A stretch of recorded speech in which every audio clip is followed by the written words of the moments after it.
este, este coronel, Oliver North, ¿sí? Fue condenado por los cargos del caso Irán-Contras, precisamente.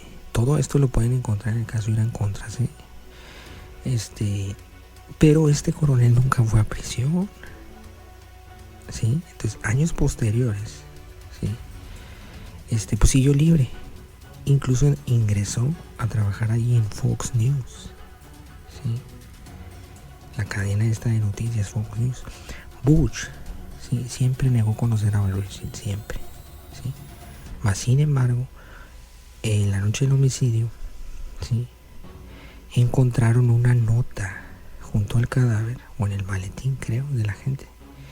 Una nota, y esa nota tenía el número de teléfono particular de Bush, ¿sí? Y Bush dice que no conocía a la gente. Bueno, otra muestra de cómo y para qué funciona el dinero de las drogas es, por ejemplo, el caso de Cuba, de Fidel Castro, ¿no? Alrededor de los años 70, ¿sí? El 80% de la exportación de productos cubanos, que básicamente eran caña, tabaco y ron, estaba negociada con la Unión Soviética, ¿sí? Pero ese dinero era insuficiente para mantener la liquidez económica de la isla debido al cerco económico que planteó Estados Unidos, ¿no? Entonces la asfixiada Cuba, de entre sus múltiples fuentes de financiamiento para sostener su economía, fue precisamente el cobro por el derecho de piso, ¿sí? Es decir, el permiso para que los cárteles pudieran operar, ¿sí? El jefe de sicarios de Pablo Escobar, que se llama John Jairo Velázquez, ¿sí? Mejor conocido como el Popeye, ¿sí? Ha manifestado incluso en varias entrevistas la relación que tenía Pablo Escobar directamente con Fidel y con su hermano Raúl, ¿sí? Los maletines llenos de dólares se los hacían llegar a Raúl Castro, ¿sí? Que era quien manejaba el ejército, ¿sí? Y también se los hacían llegar al ministro del Interior cubano, que en ese entonces era José Abrantes, ¿sí? Uno de los guardaespaldas del círculo más cerrado de Fidel Castro, ¿sí?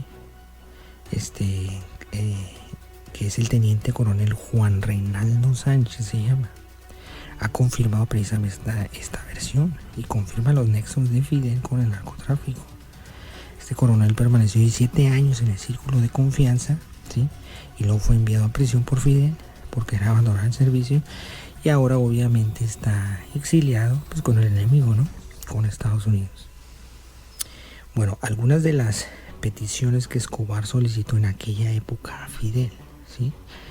Era que le vendiera misiles tierra-aire, ¿sí? Los cuales eran suministrados por los rusos, ¿sí? Y también le planteó una propuesta para llevar drogas a Miami en submarinos rusos. Obviamente Fidel y los rusos, pues, se negaron, ¿sí? Esto era demasiado comprometedor, porque si ocurría una investigación o algún atentado por parte de Pablo Escobar, pues las repercusiones diplomáticas serían muy graves, ¿sí? Estamos hablando de los tiempos de la Guerra Fría, ¿sí? Lo que sí sucedió es que Fidel suministró armas norteamericanas procedentes de Vietnam al cártel de Pablo Escobar. Eso sí lo hizo. Entonces, cuando el caso del narcotráfico en Cuba sale a la luz, ¿qué sucede? Fidel suspende la operación por un tiempo y responsabiliza a varios de sus generales. De esa manera se limpian las manos, ¿no?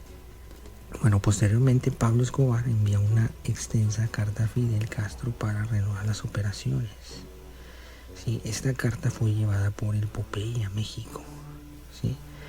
Donde se le entregó personalmente al colombiano y ganador del Premio Nobel de Literatura, Gabriel García Márquez, ¿sí? Es decir, el Popeye va a México, le entrega esta carta a García Márquez, ¿sí? Porque García Márquez era muy amigo de Fidel Castro, ¿sí? García Márquez es el autor de 100 años de soledad, ¿no? Y otra serie de títulos. Sí, entonces esto es otra muestra de cómo funciona todo esto, ¿no? Que se hace bajo los auspicios de la supervisión de los gobiernos. Bueno, el caso más reciente, ¿sí? El juicio de Guzmán Loera, ¿sí? que es uno de los líderes de este cártel, ¿no? Que se ha expuesto hasta el cansancio por los medios de comunicación como el cártel más poderoso del planeta, ¿no? Sí. Bueno, el primer día, los abogados defensores plantean que Enrique Peña Nieto y Felipe Calderón recibieron sobornos del cártel, ¿sí? En ese momento el juez amonesta al abogado verbalmente, ¿verdad?, argumentando que el juicio es para determinar la culpabilidad o inocencia del acusado, no para realizar otras acusaciones de otras personas. Entonces lo invita a que replantee su alegato de apertura. El abogado responde que las pruebas pues se van a presentar. Eso fue lo que dijo. Sí. E invita a los jurados a tener la mente abierta, ¿verdad?, porque al parecer había instancias gubernamentales de Estados Unidos implicadas. Ahí lo dijo él, ¿sí?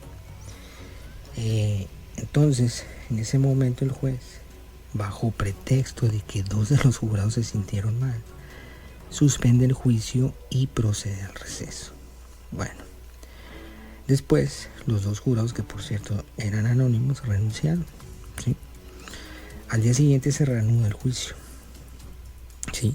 Pero es muy importante mencionar que la fiscalía, es decir, el gobierno americano, ¿sí?, que está acusando a Guzmán Loera, de última hora y en la madrugada realiza una petición por escrito al juez, ¿sí?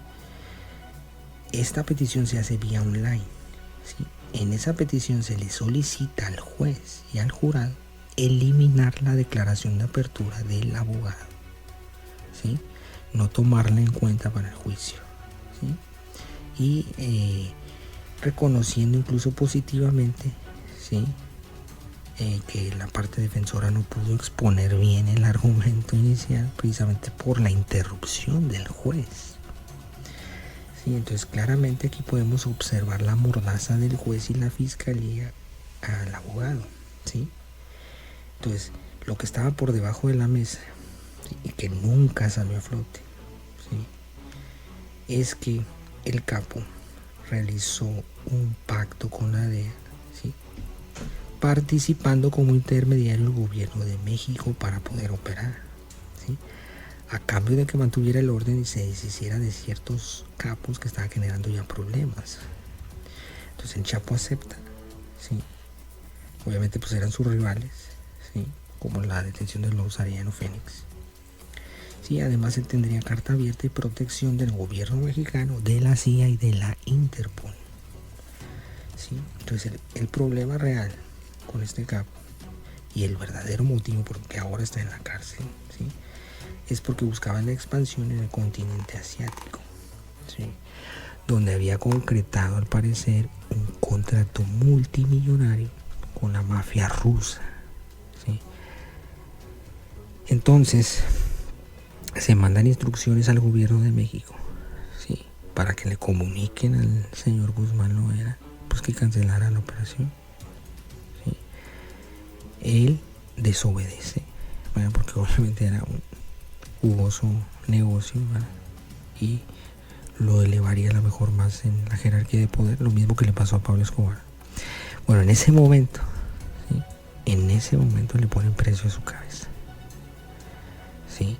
Ese fue el verdadero motivo, ¿sí?, la instrucción de la CIA y la DEA. El agente de la DEA que capturó al capo ya lo exhibió ante los medios, bueno, ante los medios en el juicio, ¿sí?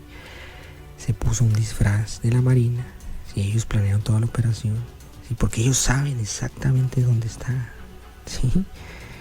Ellos saben en todo momento, incluso ahorita se sabe exactamente dónde están, tienen toda la información, solo es que ellos lo decidan, ¿sí? Entonces, como les digo, la CIA y la DEA tienen cierta rivalidad, ¿sí? En el caso de México, la CIA controla los cárteles por medio del ejército, de la Sedena, ¿sí?, es donde tiene mayor influencia, y la DEA lo hace por medio de la Marina, que es la CEMAR, ¿sí? Por eso el círculo interno de Guzmán Loera estaba precisamente, era un grupo especial de la DEA, ¿sí?, que procedía de la Marina, por eso tenía protección de la DEA. Sí, entonces probablemente toda esa información la haya filtrado la CIA, ¿no? Lo que sí es un hecho es que dieron con él, pues siempre sabían, hombre, que un colombiano, no recuerdo ahorita su nombre, había instalado un sistema de seguridad, de comunicación, perdón, para toda la red del Capo. Bueno, agarraron a ese colombiano y de ahí supieron todo. Supuestamente esta es la versión, pero yo creo que él siempre estuvo trabajando para una de estas agencias, ¿no?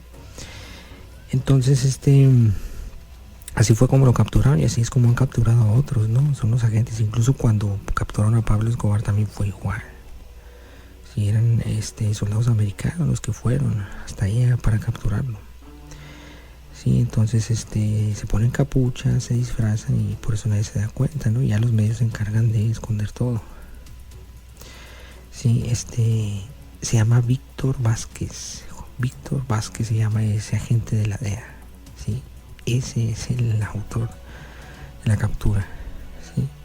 Los marinos solo cuidaron el perímetro, dijo, y los medios de comunicación, pues como dijo, se encargaron de difundir la mentira. Sí, Víctor Vázquez. Ok, estos juicios de los grandes capos, ¿verdad? También sirven como armas políticas, ¿sí? Para chantajear y manejar mandatarios o exmandatarios, ¿sí? Porque obviamente están implicados, ¿no? Porque las agencias los utilizan como capataces de los cárteles.